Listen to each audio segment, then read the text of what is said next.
লাম ইয়াকযিব ইব্রাহিম আলাইহিস সালাতু ওয়াস সালাম ইল্লা সালাসা মাররাতিন। হযরত ইব্রাহিম আলাইহিস সালাতু ওয়াস সালাম সারা জীবন সত্য কথা বলেছেন, তবে জীবনে 3টি মিথ্যা কথা বলেছেন। ইব্রাহিম আলাইহিস সালাতু ওয়াস সালাম সারা জীবন সত্য কথা বলেছেন, কিন্তু 3টি মিথ্যা কথা বলেছেন। 3টি মিথ্যা কি? হযরত ইব্রাহিম আলাইহিস সালাতু ওয়াস সালাম যখন বালেগ হলেন, তখন দেখলেন এই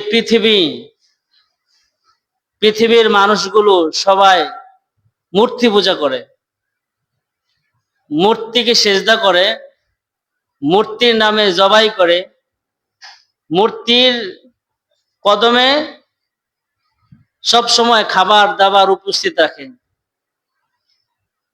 ইব্রাহিম নবী মানুষদেরকে লক্ষ্য করে দেখলেন যে মানুষগুলো সবাই শিরিক করতেছে। রবকে খোঁজার জন্য ইব্রাহিম নবী একবার সূর্যের দিকে গবেষণা করে, দেখে যে না, সূর্য তো রব না। তারকাকে গবেষণা করেছে, দেখেছে যে তারকা তো রব না। ইব্রাহিম নবী চন্দ্রকে গবেষণা করেছে, চন্দ্র তো কি না, রব হতে পারে না। পরিশেষে আল্লাহ তাআলা ইব্রাহিম নবীকে নবুয়তি দান করেছেন, আর বুঝতে পারলেন যে মানুষ যাদেরকে সেজদা করে তারা আসলে খোদা না, খোদা হলো একমাত্র মহান রব্বুল আলামিন। আল্লাহ হলো পৃথিবীর সৃষ্টিকর্তা। তাহলে সেজদা যদি করতে হয় তাকেই করব। এভাবে মানুষকে বুঝাইতেছে যে তোমরা যে নিজে হাতে বানাও, মূর্তি নিজে হাতে বানাইতেছ, নিজে হাতে বানাইয়া নিজেটাই বানানো জিনিসটাকে খোদা বানাও, এটা তো কেমন মনে হয়? মূর্তি কথা বলতে পারে না, মূর্তি খাইতে পারে না, উপকার করতে পারে না, ক্ষতি করতে পারে না, তাহলে সে আবার রব হয় কিভাবে? মানুষের বুঝায়, মানুষে বুঝে না। মানুষের বুঝায়, মানুষে কি করে না? বাবারে বুঝাইলো, বাবা আজার মূর্তির বিক্রেতা, বাবাকে বলল, বাবা সবাই তো আমার কথা শুনতেছে না, আপনি আমার কথাটা বুঝেন। তো আজর বললেন, বলো কি বলবা? ইব্রাহিম নবী বললেন, আপনি যে নিজ হাতে মূর্তি বানায় নিজে বিক্রি করেন, কিছুদিন পরে আবার এই মূর্তিটা ভেঙে ফেলা হয়, তাহলে এটা তো উপকারও করতে পারে না, কোনো ক্ষতিও করতে পারে না, কোনো কিছুই করতে পারে না, তাহলে এটারে আপনি খোদা মানেন কেন? ইব্রাহিম আলাইহিস সালাতু ওয়াস সালাম গ্রামের মানুষদেরকে বোঝাতে চাইলেন, নিজ হাতে বানানো পাথরের মূর্তি খোদা হতে পারে না। ইব্রাহিম আলাইহিস সালাতু ওয়াস সালাম তার পিতাকে বুঝাতে চাইলেন, ও বাবা, যাকে আপনি নিজ হাতে বানায়া নিজে বিক্রি করেন, যার হাত একবার ভেঙে গেলে এটা নিজে নিজে জোড়া দিতে পারে না, নাক ভেঙে গেলে নাকটাও জোড়া দিতে পারে না, যে মূর্তি উপকার করতে পারে না, যে মূর্তি ক্ষতি করতে পারে না, যে মূর্তি মানুষের দেওয়া খাবার গুলো খাইতে পারে না, মূর্তির গায়ে যদি মাছি মশা বসে যায় তাহলে মশাটা পর্যন্ত মূর্তি তাড়াইতে পারে না। পাথরের তৈরি এই মূর্তিগুলো গায়ে লেগে থাকা মাছি কেউ সরাইতে পারে না, যে মূর্তি নিজের উপকার ক্ষতিও করতে পারে না, সে মূর্তি সারা পৃথিবীর মানুষকে কিভাবে উপকার করবে? সে মূর্তি মানুষকে কিভাবে ক্ষতি করবে? সে মূর্তি কিভাবে মানুষকে শাস্তি দিবে? ইব্রাহিম আলাইহিস সালাতু ওয়াস সালামের কথা বাবাও শুনতে রাজি না, গ্রামের মানুষও শুনতে রাজি না, শুনে না, পছন্দ করে না। রাগ করে ইব্রাহিম নবী, রাগ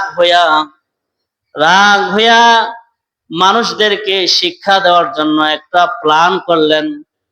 ইব্রাহিম নবী মানুষদেরকে শিক্ষা দেওয়ার জন্য একটা প্ল্যান করলেন, একটা সিস্টেম করতে চাইলেন। একদিন ঈদের দিন গ্রামের মানুষগুলো ঈদের নামাজ পড়ার জন্য মূর্তির ঘর রেখে, মূর্তিগুলাকে ঘরে রেখে সবাই মাঠে আনন্দ ফুর্তির জন্য চলে গেলেন। সবাই ইব্রাহিম নবীকে ডাক দিছেন, ও ইব্রাহিম, তুমি কি যাবা? আসো আমাদের সাথে ঈদগাহে আসো। ইব্রাহিম নবীকে সবাই দাওয়াত দেয়, কই যাওয়ার জন্য? ঈদগাহে আসো। ইব্রাহিম নবী এই মুহূর্তে একটা মিথ্যা কথা বলছে। ইব্রাহিম নবী বলে, ক্বালা ইন্নী সাকিম। ইব্রাহিম নবী বলেছেন, আমি অসুস্থ। আসলে কি উনি সত্য কথা বলছে না মিথ্যা কথা বলছে? এটা আমাদের দৃষ্টিতে দেখা যায় এটা কি মিথ্যা। কারণ ওই সময় ইব্রাহিম নবী অসুস্থ ছিলেন না। নবী অসুস্থ ছিলেন না, না থেকে উনি যে মিথ্যা কথাটা বললেন। পৃথিবীতে যত নবী এসেছে সব নবীকে মানুষ এমন ভাবে মানে না। ইব্রাহিম নবীর মাধ্যমে আল্লাহ তাআলা ইসলামের এত পরিমাণ উপকার করেছে, ইসলামের এত উন্নতি করেছে ইব্রাহিম নবী, যে ইব্রাহিম নবীর জন্য আমাদেরকে বলা হয়েছে আমরা হইলাম, আমাদের জাতির পিতার নাম হলো ইব্রাহিম। অথচ উনি আমাদের জাতির পিতা, ওনার জীবনে কয়টা মিথ্যা কথা বলছেন? 3টা মিথ্যার একটা।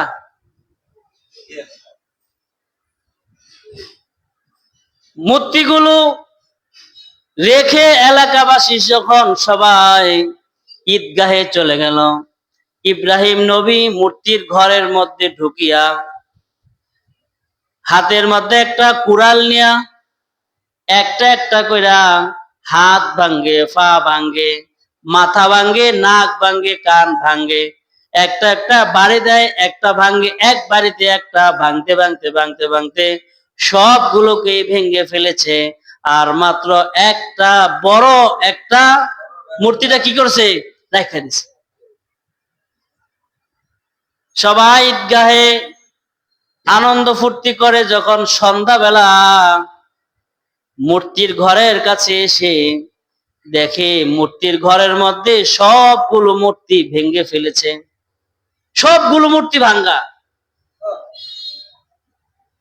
সবগুলো যেহেতু ভাঙ্গা, তাহলে এই মুহূর্তে আমাদের আশেপাশে কে ছিল? সবাইকে জিজ্ঞাসা করেছে এটা ভাঙতে পারে কে? কয় ভাঙতে পারে তো একজন, যে কে? ইব্রাহিম। কিভাবে? ইব্রাহিম কিছুদিন আগে আমাদের এই মূর্তিগুলোর ব্যাপারে বিভিন্ন কুরুচিপূর্ণ কথা বলছে যেটা কথা বলতে পারে না, যেটা উপকার করতে পারে না, ক্ষতি করতে পারে না, খেতে পারে না, মশা সরাইতে পারে না, এটা আবার খোদা হয় কেমনে? এই কথা বলছে কে? ইব্রাহিম। তারপর আমরা যখন আবার ঈদগাহে গেলাম আনন্দ ফুর্তি করার জন্য, আমরা সবাই গেছি, কিন্তু কে যায় নাই? ইব্রাহিম তো যায় নাই। তাহলে বাড়িতে থাকার মতো আসলে কে? ইব্রাহিম। ইব্রাহিম মূর্তির বিরুদ্ধে কথা বলে, আবার যেদিন আমরা এখানে কেউ ছিলাম না এ সময় ছিল ইব্রাহিম। তাহলে ভাঙলে একজন কে ভাঙতে পারে? সবাই মিলে দেশের জনগণ সবাই মিলে ইব্রাহিমের কাছে আসলেন। সবাই এসে জিজ্ঞাসা করলো, মান ফাআলা হাদা ইয়া ইব্রাহিম, হে ইব্রাহিম, এই মূর্তিটা কে ভাঙছে? এই মূর্তিগুলো কে ভাঙছে? এই মূর্তিগুলো কে ভাঙছে বলো। ইব্রাহিম আলাইহিস সালাতু ওয়াস সালাম বলেন, বাল ফাআলা কাবীরুহুম হাদা, বাল ফাআলা কাবীরুহুম হাদা, এই ঘরের ভিতরে যতগুলা মূর্তি আছে সবগুলাই তো ভাঙ্গা, কিন্তু বড় একটা রয়ে গেছে। বড় একটা কি? বড় একটা রয়ে গেছে। তাহলে জিগাইতে পারো ওই বড়টারে যে আসলে এটি ভাঙছে কে? সবাই তো স্তব্ধ। কয় কি কি কয় এটা বড়টা তো আছে, কিন্তু এটি ভাঙছে কে? বড়টাই তো দেখেও না। কি বলেন, দেখছিনি কোন? ওই সময়ের মানুষগুলো যারা মূর্তি পূজা করে, মূর্তির প্রতি ভালোবাসা সৃষ্টি হয়েছে, তারা ইব্রাহিম নবীর প্রশ্ন করার কারণে যে তোমরা বড়টারে জিজ্ঞাসা করো, তাদের ভিতরে একটা হার হয়েছে, কামড় দিলেছে কিরে এতগুলো মানুষ এটা ভাঙছে, এতগুলো মূর্তি ভাঙছে, এটা কে? এটা তো কেউ দেয় না। তাহলে বড় মূর্তিটা যদি খাড়িয়া রয়েছে, তাহলে এটারে জিগাই। কিন্তু এটারে জিগাইলে লাভ হবে কি? এটা তো দেখে না। সুবহানাল্লাহ কয় না? তাদের দিলের ভিতরে প্রশ্ন তৈরি হয়েছে, বড় মূর্তি দাঁড়ায় থাকলে কি হবে? বড় মূর্তি তো একটারও কি দেখে না। বড় মূর্তি দাঁড়ায় থাকলে কি হবে? আমরা যদি মূর্তিকে জিজ্ঞাসা করি মূর্তি কে ভাঙছে, তাহলে সে মূর্তি তো আমাদের কথাও শুনবে না। সে তো দেখেও না, সে তো কানেও শুনে না। মূর্তি যদি দেখেও কানও শুনে, কিন্তু মূর্তি বলবে কিভাবে? মূর্তি তো কথা বলতে পারে না। তাহলে এমন একজনকে আমরা খোদা মানতেছি যে দেখে না, শুনে না, কথাও বলতে পারে না। সবার মনের ভিতরে এটা কি খাইছে? কামড় খাইছে। না রে, ইব্রাহিম তো ঠিক আছে, তার যুক্তি তো কি আছে? ঠিক আছে যে যেটা কথা বলতে পারে না, দেখে না, এটা খোদা হয় কিভাবে? অতএব এটা কোনো খোদা হইতে পারে না। কিন্তু মাতবর মাতবরি না করলে কি হয় না? মজা লাগে না। আমাদের সমাজও কিছু মাতবর আছে, মাতবরি না করলে কি লাগে না? মজা লাগে না। তো ওনারা চিন্তা করলেন, যেহেতু আমরা আমাদের ঘর, আমাদের মূর্তি আমরা বানাইছি, টাকা পয়সা দিয়ে আমরা আনছি, এটা আমরা ইবাদত করি, ইব্রাহিম যদিও নাকি তার কথা যুক্তি আছে, কিন্তু তে বাংলো কি লিগা? সবাই যে ইব্রাহিম নবীরে ধরছে, ইব্রাহিম তুমি করছো এটা। তাহলে ইব্রাহিম নবী কইছে কারে জিগাও? বাল ফাআলাহুম কাবীরুহুম হাযা, বরং আমার মনে হয় এই মূর্তিগুলো ভাঙছে বড়রাই। মূর্তিগুলো ভাঙছে কে? আসলে এই কথাটা কে বলছে? তো ইব্রাহিম নবী কি সত্য বলছে না মিথ্যা বলছে? নিজে ভাঙ্গিয়া বলতেছি কি বরং বড়রা ভাঙছে। তাহলে এখানে কয়টা মিথ্যা হইল এই পর্যন্ত? এই মিথ্যা কথা মানে এই বলার কারণে সবাই বুঝতে পারছে যে না, আসলে এটা তো ভাঙে না, বড় মূর্তি তো ভাঙতে পারে না, ভাঙলে তো মানুষই ভাঙছে। সবাই যে ধরছে ইব্রাহিম তুমি ভাঙছো। তো ইব্রাহিম নবী কইছে তোমার বুঝাইছি নি যে এটা যে কিছু পারে না। হে জনগণ, তোমাদের কি বুঝে আসছে যে এই মূর্তি কিছু করতে পারে না? এটা বুঝাইছি, এটা বুঝাইছে। তাইলে এটাই বুঝাইতে চাইছি, এখন আমার মারো কাটো যা মন দেয় তা করো। সবাই মিলে এখন প্রস্তুত যে না, ইব্রাহিমকে একটা শাস্তি দিতে হবে। সংসদের মধ্যে প্রস্তাব করা হলো কি করা যায়? কয় ফাঁসি দিয়ে দাও, এই করো সেই করো। তখন যিনি ওই সময়ের রাজা ছিলেন, বাদশাহ ছিলেন, প্রধানমন্ত্রী ছিলেন, তিনি বললেন না, ইব্রাহিমের শাস্তি হলো ইব্রাহিমকে আগুনের কুণ্ডলীর মধ্যে ফালাতে হবে। ইব্রাহিম আলাইহিস সালাতু ওয়াস সালাম দেশের জনগণকে রব রব চিনাতে গিয়ে মূর্তি পূজকদেরকে বুঝাতে চাইলেন যে মূর্তি কিছু করতে পারে না, এটা যেহেতু বুঝছে, এখন ইব্রাহিম নবী আগুনের মধ্যেও ঝাঁপ দিতে রাজি। ঠিক আছে, তোমরা যদি আমার শাস্তি দাও দিতে পারো, কিন্তু এটা তো বুঝছো যে এই মূর্তি কিছু করতে পারে না। দেশে সবাই বুঝছে হ্যাঁ মূর্তি তো আসলে কামেন না, আকামেন এটা। আকামা এটা হুদা ঘরের ভিতরে বয়ে রাখছে। কিন্তু যারা ক্ষমতাসীন তারা চিন্তা করলো এই মুহূর্তে যদি ইব্রাহিমের না মারি তাহলে দেশের সবাই মিছিল করবো যে আমরা এই মূর্তি খোদা মানি না, মূর্তি খোদা কি মানি না, তখন ঝামেলা হইব না। যেন এটা দমিয়ে রাখা যায়, দেশের তাওহীদি জনতাকে দমিয়ে রাখার জন্য ওই সময় ইব্রাহিম নবীকে গ্রেফতার করা হয়েছে, ওনাকে আগুনের মধ্যে ফালাইছে। কোথায় ফালাইছে? আগুনের মধ্যে যখন ফালায়, ইব্রাহিম আলাইহিস সালামকে আকাশের ফেরেশতারা প্রস্তাব দিল, হে ইব্রাহিম, তুমি যদি বলো তাহলে এই মুহূর্তে তুমি আদেশ করো, আমরা এই মুহূর্তে আসমানের ফেরেশতারা আজকের এই আগুনের কুণ্ডলীকে আমরা পানি দিয়া বৃষ্টি দিয়া ভিজিয়ে দেব। সুবহানাল্লাহ তো কইলেন না? কারে আইসা জিগায়? ইব্রাহিম আলাইহিস সালাম আকাশের ফেরেশতাদেরকে ডাক দিয়ে বললেন, আমি তোমাদের কাছে আমি সাহায্য চাই না। তোমরা কি সাহায্য করবে আমারে? তোমাদের কাছে আমি কি চাই না? সাহায্য চাই না।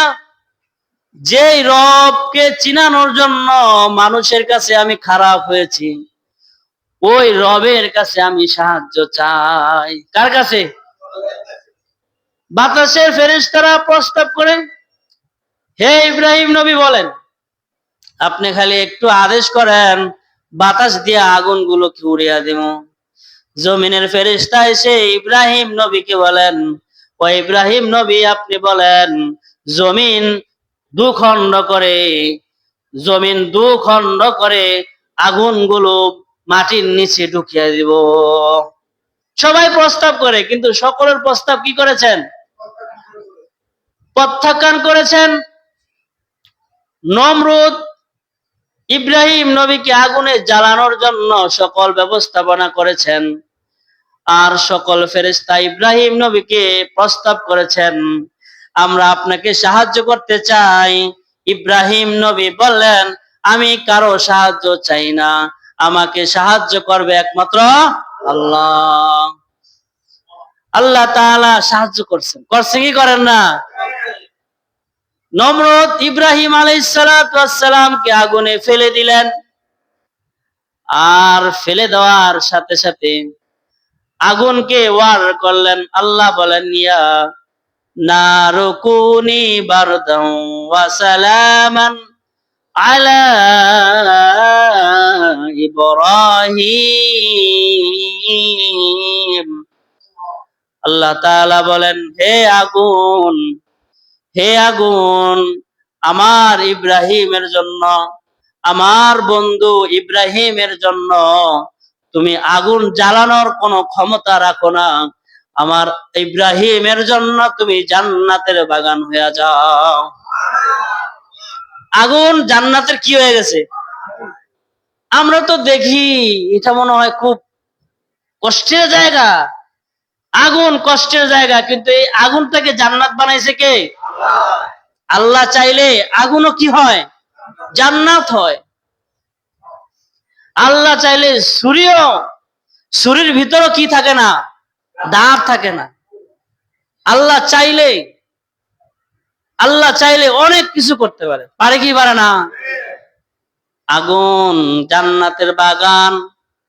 ইব্রাহিম আলাইহিস সালামের জন্য আগুন জান্নাতের বাগান হয়ে গেল।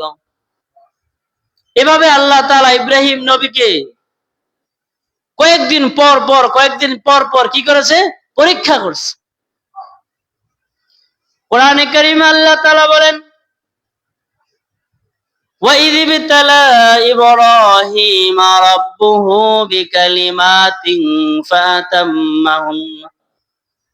আল্লাহ তাআলা ইব্রাহিম নবীকে অনেক পরীক্ষা করেছেন, আর ইব্রাহিম নবী আল্লাহর প্রত্যেকটা পরীক্ষায় 100-তে 100 মার্ক পেয়ে পাশ করেছেন। 100-তে কত? একদম 1% কি হয় নাই, ভুল হয় না। 100% ইব্রাহিম নবী আল্লাহর পরীক্ষাগুলোতে পাশ করেছেন। তাহলে ইব্রাহিম নবী এই পর্যন্ত কয়টা মিছা কথা হয়েছে? একটা। প্রথম বলছে আমি অসুস্থ, দ্বিতীয় বলছে এটা আমি ভাঙি নাই, ভাঙছে বড়রায়, দুইটা হয়েছে। এখন আরেকটা মিথ্যা কথার জায়গা কোথায়? ইব্রাহিম আলাইহিস সালাম কেনানে বসবাস করতেছিলেন। কেনানে বসবাস করতে গিয়ে উনি দিনের দাওয়াতের জন্য, বিভিন্ন কাজে সফরের জন্য উনি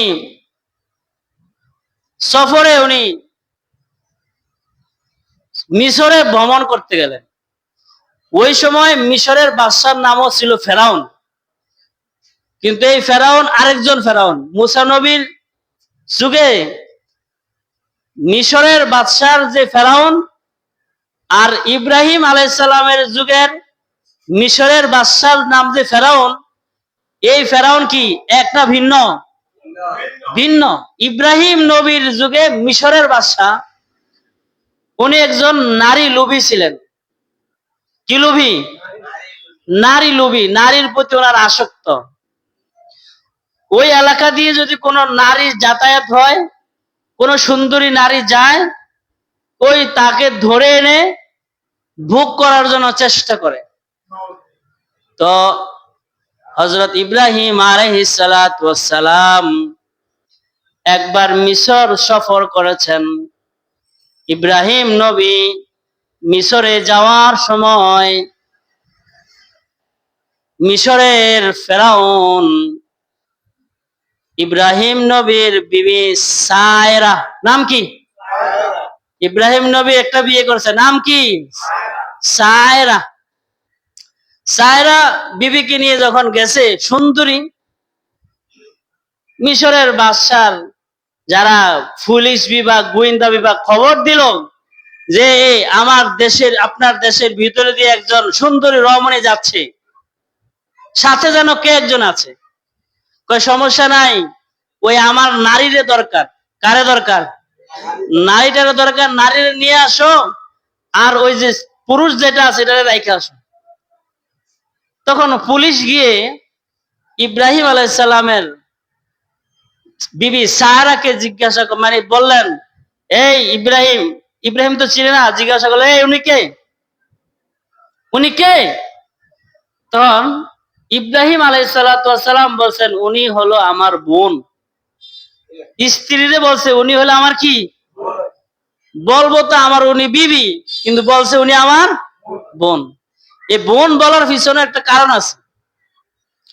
বোন বললে মিশরের ওই সময়ের বাদশা ফেরাউন কিছুটা শিথিলতা করে, তার আচার ব্যবহার কিছুটা কি করে? নম্র ভদ্রতা করে। আর যদি বলে বিবি, তাহলে ডাইরেক্ট কি খুন করে দেয়। বাইরে কি করে? খুনাখুনি হবে। এই জন্য নিজের জীবন রক্ষা করার জন্য বলছে উনি আমার বোন। এই মিথ্যা তিনটা বলছে। শেষে যদি সময় হয় বলবো। ইব্রাহিম আলাইহিস সালামের বিবি সারাকে মিশরের বাদশা ফেরাউন ধরলেন, নিয়ে যখন হাত বাড়ালেন, আল্লাহ তাআলা কুদরতি ভাবে মিশরের বাদশা ফেরাউনের হাত গুলাকে অপস করে তাকে মাটিতে শোয়া দিলেন। পারে কি পারে না আল্লাহ? আল্লাহর নেককার বান্দা বান্দিরা যদি আল্লাহর কাছে সাহায্য চায়, তো আল্লাহ তাআলা একটা সাহায্য করেন। আবার অনুনয় বিনয় করে, আমারে বাঁচাও, আমারে বাঁচাও, আমি তোমার ছেড়ে দিব। ছেড়ে দিছে, আবার ধরতে চায়, আবার অপস হয়ে যায়, আবার কয় আমাকে ছেড়ে দাও, আমাকে বাঁচার ব্যবস্থা করে দাও, আমি তোমাকে ছেড়ে দিব। সারা ইব্রাহিম নবীর স্ত্রী একবার, দুইবার, তিনবার, কয়বার? তিনবার ওনাকে মুক্ত করার পরে মিশরের বাদশা চিন্তা করলেন, না, এই নারী তো খুব খতরনাক, এই নারী কি খুব খতরনাক, এটা ছেড়ে দাও, এটা উদা ঝামেলা করে লাভ নেই, এই নারীকে কি করে দাও। তবে এই নারীর প্রতি আমার একটা মহব্বত সৃষ্টি হয়েছে, ভালোবাসা সৃষ্টি হয়েছে, যে না, এই নারীটা খুব ভালো, আল্লাহর প্রিয়, এই জন্য আমার জেলখানার মধ্যে আরেকটা নারী, সতী নারী আছে। সুবহানাল্লাহ কন। মিশরের বাদশাহ আরেকজন সতী নারীকে মিশরের জেলখানায় আবদ্ধ করেছিলেন। ওই নারীর নাম হলো হাজেরা। নাম কি? এখন ওই সারাকে হাজেরা নামে দাসীটাকে হাদিয়া দিলেন, যাও তোমার এটা কি দিলাম, গিফট। তুমি যেমন একজন ভালো মেয়ে, তোমার সাথে আরেকটা ভালো মেয়ে কি দিলাম, হাদিয়া। হাদিয়া নিয়ে চলে গেলেন। বিবি সারা হলো ইব্রাহিম নবীর স্ত্রী, আর হাজেরা হলো সারার গোলাম, মানে বান্দি। এভাবে জিন্দেগি যাচ্ছে অনেক দিন পর্যন্ত, 80 বছর পর্যন্ত ইব্রাহিম নবীর ঘরে কোনো সন্তান হয় না। ছেলেও নাই, মেয়েও নাই, ছেলেও নাই, মেয়েও নাই। তো সারা উনি স্বামীকে বলছে, স্বামী আমার ঘরে তো কোনো সন্তান হইতেছে না, তাহলে আমার যে একটা গোলাম বান্দি আছে, হাজারা নামে যে বান্দিটা আছে, এই বান্দিটা আমি আপনাকে দিলাম, আপনি ওনাকে বিয়ে করেন, বিয়ে করে ওনাকে আপনার স্ত্রীর মর্যাদা দেন। স্ত্রীর মর্যাদা দিয়ে আপনি ওনার সাথে থাকেন, দেখেন ওনার ঘরে কোনো আল্লাহ কোনো সন্তান দেয় কিনা। বিয়ে হলো। কিছুদিন পরে আল্লাহ তাআলা, ইব্রাহিম নবী আল্লাহ তাআলার কাছে দোয়া করলেন, রব্বি হাবলি মিনাস সালিহিন ফাবাশশারনাহু বিগুলামিন হালিম। 80 বছর পরে বিয়ে করছে, নতুন ঘর আইসা আল্লাহর কাছে দোয়া করছে, রব্বি হাবলি মিনাস সালিহিন, হে আল্লাহ আপনি আমাকে নেককার সন্তান দান করেন। কি সন্তান? রব্বি হাবলি মিনাস সালিহিন, আল্লাহ আপনি আমাকে নেককার সন্তান দান করেন। 80 বছরের বুড়া নেককার সন্তানের দাবি কার কাছে করছে? দুনিয়ার দৃষ্টিতে তাকাইলে 80 বছরের বুড়ার ঘরে সন্তান হওয়া অসম্ভব, কিন্তু আল্লাহ চাইলে পারবে কি পারে না? 80 বছরের পরে আল্লাহ তাআলা সুসংবাদ দিচ্ছেন, ফাবাশশারনাহু বিগুলামিন হালিম। আল্লাহ বলেন, ইব্রাহিম নবী 80 বছর পরে আমার কাছে সন্তান চেয়েছে, আমি ইব্রাহিম নবীকে 80 বছর পরে হাজেরার ঘরে একটি সন্তান দেওয়ার সুসংবাদ দান করেছি। ফেরেশতা পাঠাইছে। ফেরেশতা ইব্রাহিম নবীর ঘর দরজার মধ্যে আঘাত করছে, দরজা খুলছে। ফেরেশতারা আইসা বলতেছে, আমরা আজকে আপনার ঘর মেহমান। সুবহানাল্লাহ কোন। কিন্তু যে মেহমান, এটা কোনো ফেরেশতা গাওয়ার মধ্যে কোনো লেখা নাই। দেখতে দেখা যায় মানুষ, দেখতে দেখা যায় কি। তো ঠিক আছে, আসেন, আপনারা মেহমান আইসেন, আমরা মেহমানদারি করতে হবে। ঘরের ভিতরে ছিল একটা বাছুর, ছোটখাটো গরু। ছোটখাটো গরু জবাই করে মেহমানের সামনে দিছে। মেহমান হিরিয়া দেয়, কয়টি লইয়া যান। এখন মেহমানদেরকে বলতেছে আপনারা খান। মেহমানরা কয় না, লইয়া যান, এটি আমরা কি খাবো না। আগের যুগের মানুষের মধ্যে নীতি নৈতিকতা ছিল, মানুষের আচার ব্যবহারই বুঝতে পারতো যে আসলে এরা কি। যদি মেহমানদারি হইতো তাহলে বোঝা যেত এরা ভালো সংবাদ নিয়ে আসছে। আর যেহেতু মেহমানদারি হয় না, বোঝা যাইতেছে এরা একটা ব্যতিক্রম একটা কিছু সংবাদ নিয়ে এখানে আসছে। খায় না দেখে ডরে গেছে, কি রে খান না আপনারা, আপনাদের কি খবর, আপনারা কেন আইছেন, কে আপনারা? তখন ইব্রাহিম নবীকে ফেরেশতারা সুসংবাদ দিল যে এই বয়সে আল্লাহ আপনাকে একটা সন্তান দান করবে। ইব্রাহিম নবী তো ঠিক করেন, আজবাজি কথা। ইব্রাহিম নবীর বিবি বুড়া বয়স, হাজেরা বলতেছে, মুস্কি বসে আছে, তোবা তোবা, কি কর, এটা কিভাবে সম্ভব? ফেরেশতারা বলছে, আল্লাহ এরকমই বলেছেন, আর আল্লাহ যা চায় তাই হয়। সুবহানাল্লাহ। আল্লাহ তাআলা 100 বছর বয়সে একটা সন্তান দান করছেন। তো 100 বছরের বুড়া যদি সন্তান পায়, খুশি না বেজার? সন্তান ভাইয়া সুম্মা দেয়, মহল হয়, আদর করে, জেমি যায় হেমি লয়ে যায়, জেমি যায় এদিকে কি নিয়ে যায়। এতদিন তো ইব্রাহিম নবীর দিলটা, ভালোবাসাটা একমাত্র সব কিছু কাকে দিছিল? আল্লাহকে দিছে। কিন্তু এখন যখন সন্তান হয়েছে, সন্তানের মধ্যে একটু মহাব্বত সৃষ্টি হয়েছে। আল্লাহ তাআলা এই মুহূর্তে আবার ইব্রাহিম নবীকে পরীক্ষা করতে চাইলেন।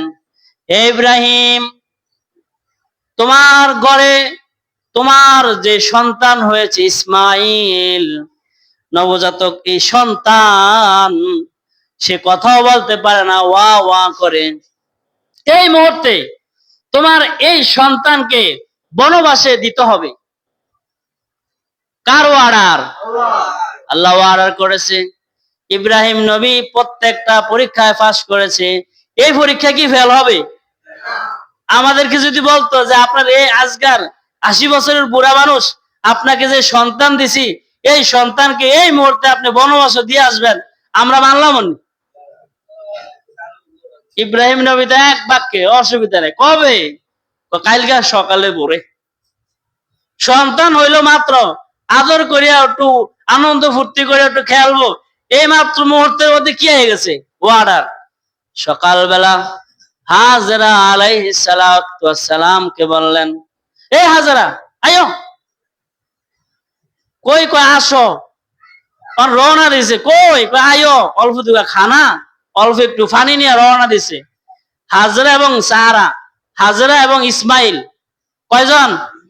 মা এবং সন্তানকে জিয়া উনি মক্কার মরুভূমির মাঝখানে আল্লাহ বলছে, ইব্রাহিম থামো।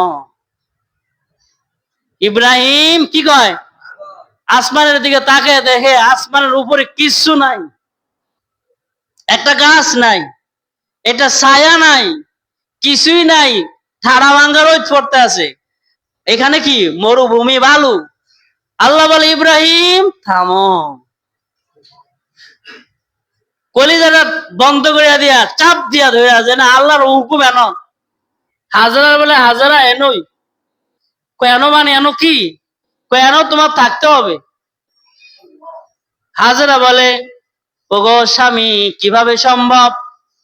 আসমানের উপরও খোলা, জমিনের নিচেও বালু, উত্তপ্ত মরুভূমি, এখানে কিভাবে? একটু তর্ক বিতর্ক শুরু করছে। কি শুরু করছে? তর্ক বিতর্ক শুরু করছে। এটা কিভাবে সম্ভব? আমরা কি খানা নাই, কিছু নাই। থো রাহ থাহ, তাহলে তোমরা থাহ, আমি যাই। ডাক্তার আমি শুনেন, কই রেখে যান, কার কাছে রেখে যান, কি দিয়া যান? কয় না, থাহ। কয় এটা কি আপনার মন গড়া? এটা কি আপনার মন গড়া মাসালা না আল্লাহর মাসালা? তখন ইব্রাহিম আলাইহিস সালাম বলেন যে এটা হলো আল্লাহর হুকুম। সুবহানাল্লাহ। কার হুকুম? হাজরা আলাইহিস সালাতু ওয়াস সালাম যখন শুনলেন এটা আল্লাহর হুকুম, সাথে সাথে আর একটা কথা বলেন নাই। আর মনে মনে ইয়াকিন হয়ে গেল যে রব আমাকে এই মরুভূমির মধ্যে এনেছে, তিনি আমাকে ছায়ার ব্যবস্থা করবেন। যে রব আমাকে এখানে এনেছেন, তিনি আমার খাবারের ব্যবস্থা করবেন। যে রব আমাকে এখানে এনেছে, সে রব আমাকে সব কিছুর ব্যবস্থা করবেন। কার উপরে ইয়াকিন? ইয়াকিন, আল্লাহু আকবার। ইয়াকিন কার উপরে? ইয়াকিন আল্লাহর উপরে। আল্লাহর উপরে ইয়াকিন নিয়া ইব্রাহিম আলাইহিস সালাম হাজারাকে, ইসমাইলকে এখানে রেখে চলে গেলেন। আবার কিছুদিন পরে হঠাৎ করে আল্লাহ তাআলা হুকুম করলেন, এ ইব্রাহিম, ফালাম্মা বালাগা মাহুস সায়া, বাচ্চা যখন দৌড়াদৌড়ির বয়স, এই দৌড় দিতে পারে, আব্বা ছিনে মা ছিনে দৌড় দিয়া যায় গিয়ে, এরকম একটা আনন্দের মুহূর্ত। 8 বছর বা 10 বছর এই বয়স। আল্লাহ তাআলা বলেন, ফালাম্মা বালাগা মাহুস সায়া ক্বালা ইয়া বুনাইয়া ইন্নী আরা ফিল মানাম।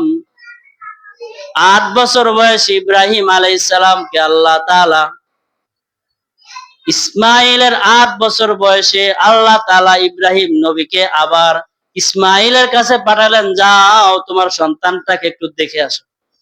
যাও একটু কি করো, দেখতে গেছে। দেখে রাত্রেবেলা ঘুমাইছে।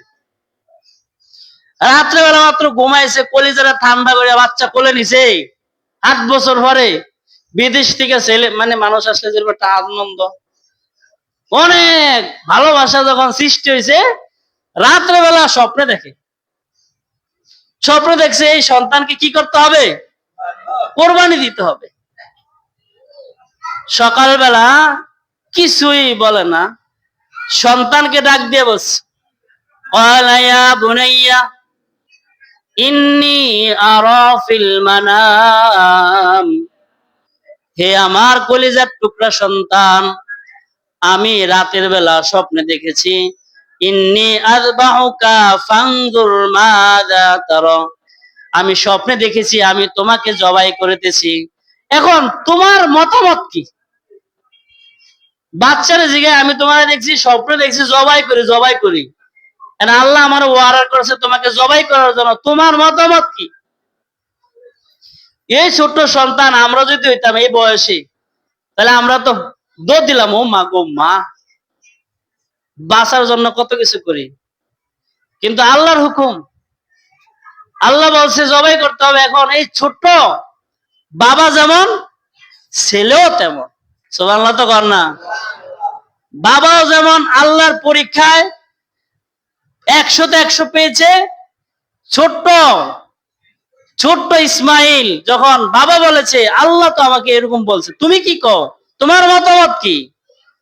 তখন ইসমাইল আলাইহিস সালাতু ওয়াস সালাম বলেন, ক্বালা ইয়া আবাতি ফাআল মা তু'মার, হে আমার প্রাণের বাবা, কলিজার বাবা, আপনাকে আল্লাহ যেভাবে আদেশ করেছে আপনি সেইভাবে আদেশ পালন করার জন্য কাজ চালিয়ে যান, কাজ চালিয়ে যান। ক্বালা ইয়া আবাতি ফাআল মা তু'মার সাতাজিদুনি ইনশাআল্লাহু মিনাস সাবিরিন, অচিরেই আমাকে ধৈর্যশীলদের মধ্যে আপনি পেয়ে যাবেন। ধৈর্যের সাথে আমি আপনাকে আল্লাহর হুকুম পালন করার জন্য আমি আপনাকে সহযোগিতা করব। সুবহানাল্লাহ। সহযোগিতা কি টাকা দিয়া? নিজে তো জবাই হয়ে যাবে, নিজে তো কি হয়ে যাবে, যেহেতু সামনে কোরবানি, এই জন্য ধারাবাহিক ভাবে কোরবানির কিছু ঘটনা আগামী সপ্তাহে আলোচনা হবে, ফাজাইল মাসাইল নিয়ে আলোচনা হবে। তো আজকের গুরুত্বপূর্ণ প্রশ্ন ছিল, নবী ইব্রাহিম নবীর জীবনে এত কিছু করলেন, ইব্রাহিম নবীর জীবনে 3টা মিথ্যা কথা বলেছেন। কয়টা মিথ্যা কথা? মিথ্যা কথা আমরা মনে করি আসলে মিথ্যা কথা, এটা আসলে শরীয়তের দৃষ্টিতে এটা মিথ্যা নয়, এটাকে বলা হয় তাওরিয়া। বলো এটা কি বলে? তাওরিয়া মানে কি? মানে বলনেওয়ালার উদ্দেশ্য একটা, আর বুঝে আরেক, বুঝেন না বুঝছে কি আরেকটা। যেমন আল্লাহ নবী বলেছেন, আল্লাহ নবী একবার বলছেন বুড়া মানুষ জান্নাতে যাবে না। বলেন বুড়া মানুষ কই যাবে না? তো বুড়া মানুষ জান্নাতে যাবে না, আল্লাহর নবীজি বুঝাইছে একটা, কিন্তু উপস্থিত যারা বুড়া মানুষ আছে তারা কান্না শুরু করছে। আল্লাহর নবীর মজলিসে বসে কি করতে আছে? কাঁদতেছে, চোখের পানি ফেলতেছে। কেউ কান্দের কা কথা, আপনার উপর ঈমান আনলাম, বিশ্বাস করলাম, আমনে কোন বুড়া মানুষ জান্নাতে যাবে না? তখন নবীজি বুঝাইছে একটা, আর এরা বুঝছে কি কিও কয় না, আমি বলছি কি বুড়া মানুষ একটাও যাবে না, তাদেরকে আল্লাহ তাআলা জোয়ান বানিয়ে তারপরে করে নিবে। এরকম আবার বলছে কালা মানুষ জান্নাতে যাবে না। তো বলার উদ্দেশ্য বুঝাইতে চাইছে একটা, আর বুঝনারা বুঝছে কি, তো এখানে আল্লাহ ইব্রাহিম আলাইহিস সালাম বলছে আমি অসুস্থ, এটা বুঝাইছে আমি আসলে দিলের অসুস্থ। কিসের অসুস্থ? আবার বলছে এই বরং বড়টাই মারছে। কে মারছে? বড়টাই মারছে। আসলে ওই সময়ের মধ্যে এলেমের দিক থেকে, যোগ্যতার দিক থেকে, ক্ষমতার দিক থেকে সবচেয়ে বড় ব্যক্তিত্ব কে ছিল? ইব্রাহিম নবী তো ব্যক্তিত্বহীন, বড় ছিল, ব্যক্তিত্ববান ছিল। ওটাই বুঝাইছে যে বড়রাই বাড়ছে, মানে তোমাদের চেয়ে বড় জ্ঞানে গুণে আল্লাহর পক্ষ থেকে যে নবী সেই তো বড়, তো সেই বাড়ছে। এটা বুঝাইছে কি, বলছে একটা, ওনারা বুঝছে কি আরেকটা। আবার বলছে যে বউরে বলছে এটা আমার বোন।